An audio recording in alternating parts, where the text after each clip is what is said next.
Guten Tag, Konnichiwa, Ciao, hello. Doesn't matter what the language, Global Car Care speaks your car's language. Welcome back to the NCWLIFE channel Spotlight on Business. I'm Eric Granstrom, and today we're going to learn more about what used to be Brian's Automotive Alternative in downtown Wenatchee to Global Car Care. We're going to talk with Brian to find out the story right here.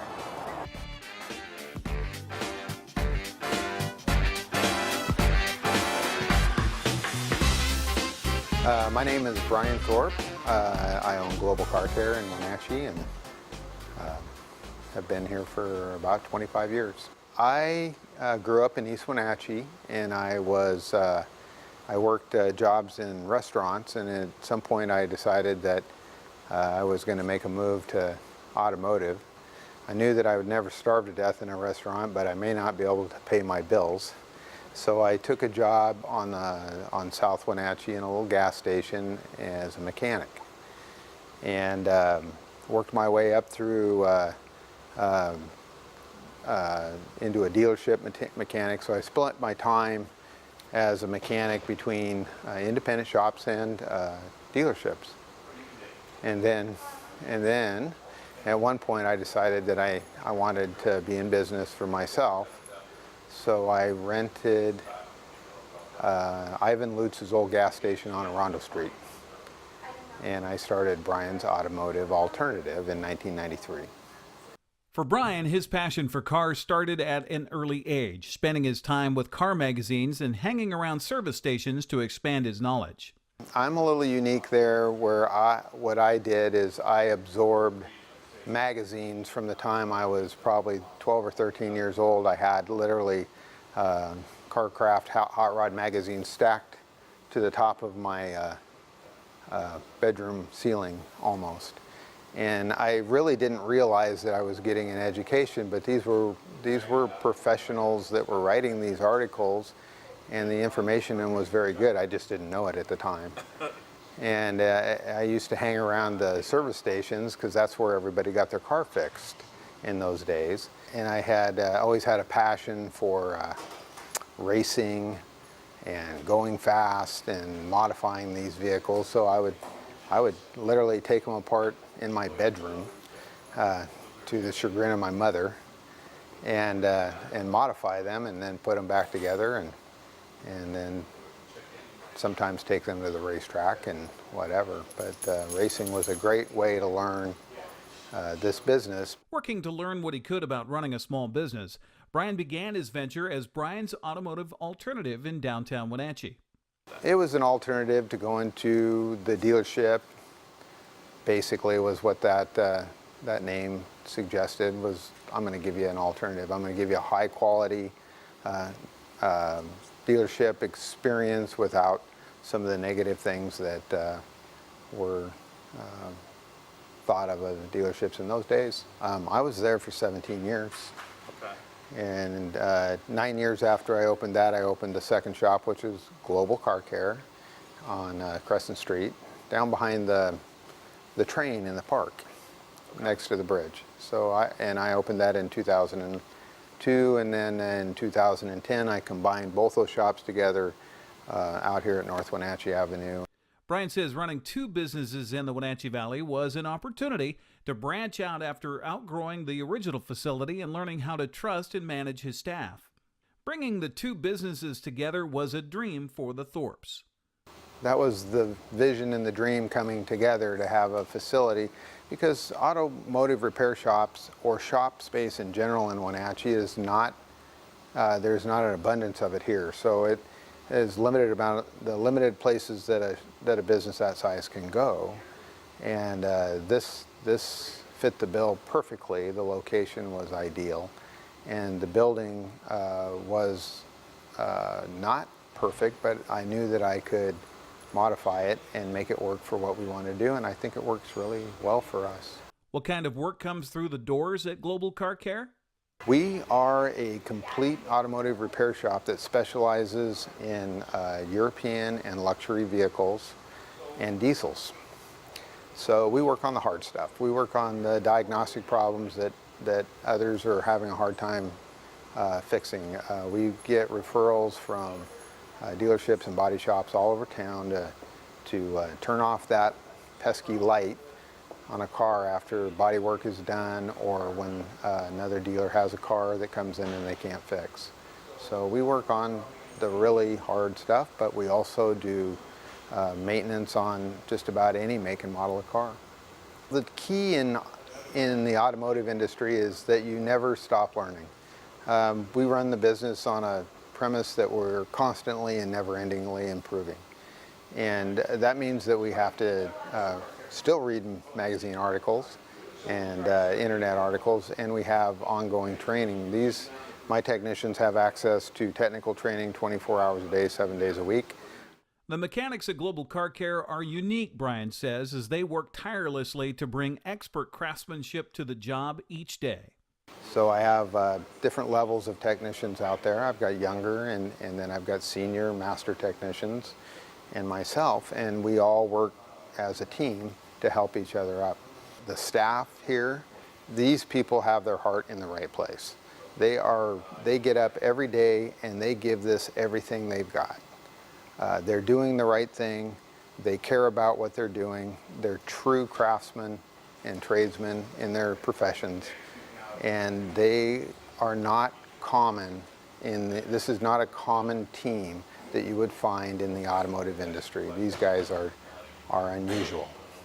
Whether it's with a cup of hot tea or a quick snack while they wait, Brian and his wife Larissa, along with their dog Sasha, work to bring smiles to their customers' faces on what might be a rough day. Well, dealing with the customers is the best part. We like people. We've always been people, and my motto is you never put money ahead of people. So I find that part of the business is enjoyable, rewarding, and fun to create an environment that is comfortable, warm, and inviting for people to do business in. And without, I always said you got to put a little love in this or it wouldn't be worth it. It's very enriching for me, and now I'm trying to learn Spanish, so I can do it in Spanish a little bit, poquito. Taking some of the pain out of car repair and working to bring great results to customers. The Thorpes say they're grateful to be a part of the small business community in the Wenatchee Valley. I love the community. My children are here, and we want to do our part to be a valuable part of this community. Yeah, and I would love to add that some customers were following Brian since Brian's automotive time, and I believe that it's because of this guy. Sometimes it's not always happy moments, but he is doing everything. And she's modest, but she really, I'm the big vision person, and she takes care of everything that falls through the cracks. So I could not do what I do here without Larissa.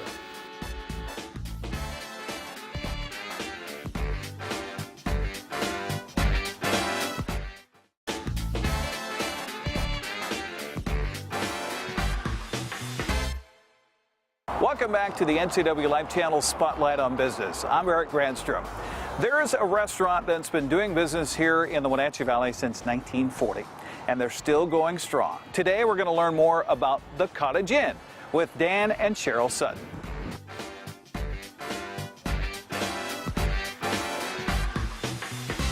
I'm Cheryl Sutton. And I'm Dan Sutton. We're the owners of the Cottage Inn. The Cottage Inn was built in 1940. It was a family from Greece, Nick Lolis, and it's been family owned and or operated by families in general since its conception. It's always been in private families' development and ownership. The Suttons moved from the west side, bringing years of experience in the food industry along with them. We came over for this restaurant. This opportunity came up. It's something that we'd looked at off and on for a while. And when we found out that it was coming on the market, we immediately began discussions with the family and retired from our careers over there and moved over here. Probably one of the best moves we've ever made. As a kid, my folks would come down here and I'd saddle up to the table and have pan-fried chicken. And we still have it with the same pans that were used back in 1940. No kidding. Yep. We asked the Suttons who their inspiration was in the kitchen. My mom and my grandmothers, both sides of the family. My great-grandmother on my father's side is Danish, or was Danish, and she baked bread almost every day. So we would go over there with our grubby little hands and help knead the dough, and it was always a little bit darker than her dough when we were done.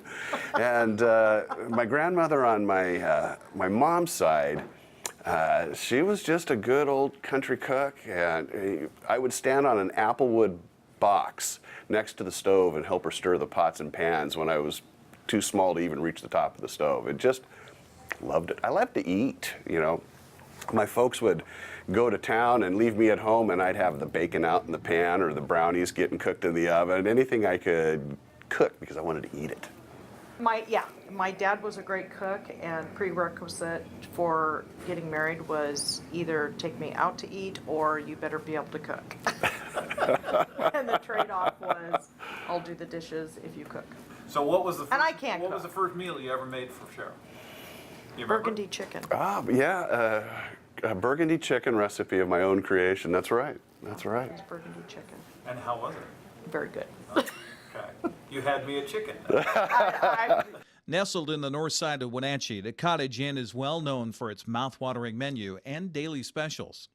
You know, we didn't buy a restaurant. We bought a landmark, an institution in the valley. It's been here for 78 years, and you really want to honor what made the Cottage Inn all those years ago. So our chicken fried steak, our pan-fried chicken, our grilled prawns. There are certain items on the menu you just don't touch.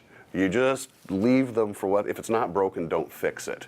And then that gives me the opportunity to play with specials and other things. And so now the menu is very reflective of the tastes that Cheryl and I have. And our food is great. We know it's a really quality product. We're a from-scratch restaurant. We don't bring anything out of a box. Everything is made here in-house. Our au jus takes 3 days to make from scraps and bones. And if it's not good enough to drink out of a cup, then don't put it on my plate. It should be standalone quality. The Cottage Inn is a space for all types of dining experiences, including celebrating with your nearest and dearest. We have lots of birthday celebrations. We have lots of anniversary. I had a couple in last night that they sat at the same booth that they had met each other at and got engaged, and they came back for their anniversary. And I actually have a guy that comes in, a couple that request a certain booth because that's where he proposed. And they come back every year, and it's great. Back in 1940. Yeah. Yeah, it's spectacular. But we do have lots of family or people that have moved away, and they come back and they'll tell us, gosh, we used to come here, you know, every week with our family. And they're back now, and then they bring their families, and we have the grandchildren coming in, and it's a pleasure. We've had the opportunity to watch children grow to adults too, customers that come in, and you know, you become involved in their story, and it's great. We've had the good fortune of being able to be in the service of others for a long time. For the Suttons, their passion overrides any challenges they may face in the restaurant industry. Coupled with their love for the community, Cheryl and Dan say their family is a ways from retirement. I thought about, do we retire in the next 10 years? And what are we going to do? I won't see all those people. I won't be able to talk to people. I mean, we have characters that come in. And sometimes I jokingly say, you know, we provide great service and food, and the sarcasm is free. This industry has a tendency to get under your skin. It gets in your blood. And it's very hard to walk away from something like this. If you have the temperament to work in a restaurant and or own one, it becomes really a part of your persona of who you are. Aside from their man-made scratch dinners, Cheryl says the desserts alone bring customers through their doors. Our desserts are phenomenal, and we're one of the few places that still make their own desserts, and they are the original recipes. We've brought a couple things in that we've instituted, and We have people that are just like, we're written up in 3A travel guide for our coconut cream pie, which is the Lolis's recipe. And it's to die for. We asked the Suttons if they could choose anything from their menu for their last meal, what would it be? Big fat ribeye steak with a baked potato in the works. I would say ribeye. I'd have to say either our chicken piccata or our chicken fried steak. I mean, I own the place and I can still have anything I want. And chicken fried steak is probably one of the best because it's real. It doesn't see the freezer. It's not a hockey puck and it's not mystery meat. It's really a steak. And it never sees a deep fryer. We tenderize our own. We use our steak ends. When you're cutting steaks, you have a piece that doesn't weigh, and so that gets made. Your chicken fried steak might be New York or tenderloin. The Cottage Inn aims to provide quality service, fresh food, and a friendly face in the heart of Wenatchee. I want them to come into my restaurant and feel like they're sitting in my living room. I want them to come in and feel like they're sitting amongst friends, that they're at a dining room table and having good quality home cooked food. I just had someone that moved up here that is now working for one of the PUDs, and he looked at me and he goes, after he had come here, he looked at me and he goes, wow. He goes, I've been here for 2.5 years and I've been given numerous names of places to go, and he goes, I finally found a restaurant I love. We usually do cutting edge specials. We did the pork belly. We started that 4 years ago. It's fun to play with food. I guess the biggest thing that I can say to the people of the community is thank you.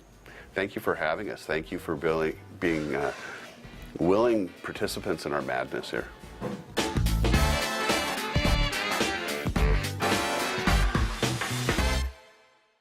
It's time for Spotlight on Business on the NCWLIFE channel, where we look inside the stories of the businesses that make up North Central Washington.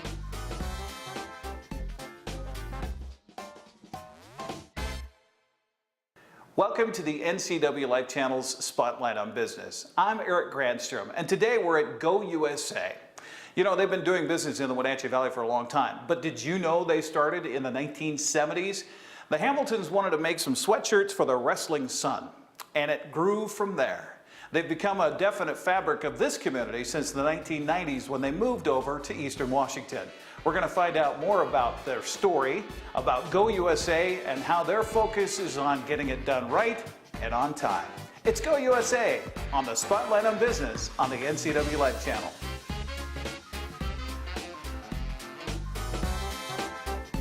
I'm Dan Hamilton, the president of Go USA. So my parents, Bill and Diane Hamilton, founded the company back in 1972, and we were over in Edmonds, Washington. And at the time, we were doing schoolwork, t-shirts, sweatshirts for schools. Then we found ourselves in the 80s. We had done some projects with USA Wrestling, and next thing you know, we became the official merchandisers for USA Wrestling, which is kind of where the name Go USA came from. My parents were at a national qualifying tournament for the Olympics, and they heard somebody yell, Go USA, and that's where the name came from. Hamilton says the technology in the business has progressed in his time as he worked his way up the family company. You know, getting back to where I started, we had a single head embroidery machine.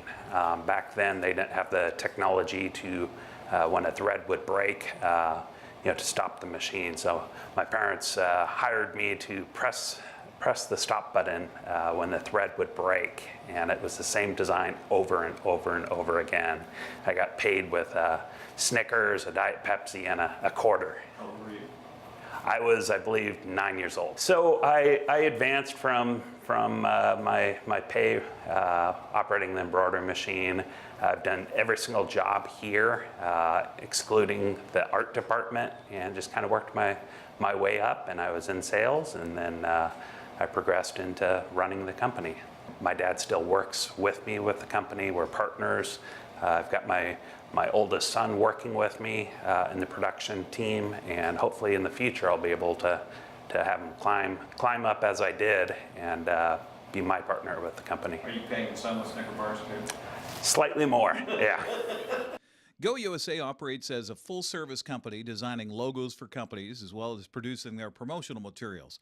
Hamilton says with so many products to offer, there's unlimited options for clients. So our lead artist, Kyle Barnes, I'd put him up against anybody. He's an award-winning artist. He does amazing work. He really takes advantage of our color blast printing for the t-shirts and give him a little direction and he produces amazing stuff. So there's over 1 million different products. Really it's identifying what's trending, what fits our clients' needs the best, how to get their brand out there. Hamilton says one of Go USA's largest and longest standing clients was built on a handshake. So our number one client is Les Schwab Tires. They've got over 400 locations on the West Coast. That's been a 26-year relationship based on a handshake. So that's been a long journey and a lot of good relationships. It started out with a relationship with the East Wenatchee manager at the time, and then word just kind of spread from location to location. And when it did come time for us to interview for that position with Les Schwab, we turned out number 2. And after a couple months, they came calling again, and they said, "Hey, number 1 didn't deliver. We want you." Les Schwab was our big whale that we caught. We also do work with a number of agriculture companies as well as the finance companies, health companies. So our portfolio is very broad, but again, the ag plays a big role for us. So what is the industry term for branded materials? Swag. So that's basically anything you can put a logo on. Nowadays, back in the day, it was called trinkets and trash. It's evolved into swag. People, I think nowadays get the word swag and it's fun. It's putting that logo on that coffee mug or that hat or the pop socket. Hamilton gives us a little history on when promotional products started and the strangest item Go USA has ever had to brand. So it actually started way back when with Abraham Lincoln. He had a button that he used in his campaigns. And so that's kind of where the first promotional product began. Strangest thing would probably be back when my dad was selling a lot more and he had a G-string that had a logo on it. That was a bar up in Alaska that he had as a client, and they wanted G-strings. Really don't explain it. It's probably a matter of where did the logo go. Not only does Go USA pride itself on supporting the community during local events like Color Rush, Hamilton says it's important to take care of his employees too. This last summer, we started a program called Summer Fridays. Our staff added an hour to their work days on Monday through Thursday, and then on Friday they got to take off at noon. Really got some great results from our staff. They were happy, whether it was going home to mow the lawn, to getting out of town early, or just going home to take a nap and get rested for the weekend. That was a great experience. The production floor at Go USA is filled with top-tier technology to produce high-quality, trending products while carrying brands like North Face, Cutter & Buck, Carhartt, Under Armour, and Nike. Our machines, they're unlike a traditional screen printing machine where you're paying for each color. Our Color Blast machine, it's all computerized, so it's basically your glorified inkjet printer that's throwing a logo on the shirts. I mean, that's the fun part of this. Is rarely being able to having to say no to something. If it's a great picture of an apple, being able to reproduce it and still have that same quality that you would see on a photograph. No matter what's in store for Go USA, Hamilton says employees and clients can always depend on top-notch products and, most importantly, fun. It's as I had a colleague once say to me, if you're not fun, you're fired. We want it to be fun. If you come to your job and you're not happy, that's not the right place for you. And with the products that we produce, I mean, you got to be able to have fun. I mean, it's good stuff.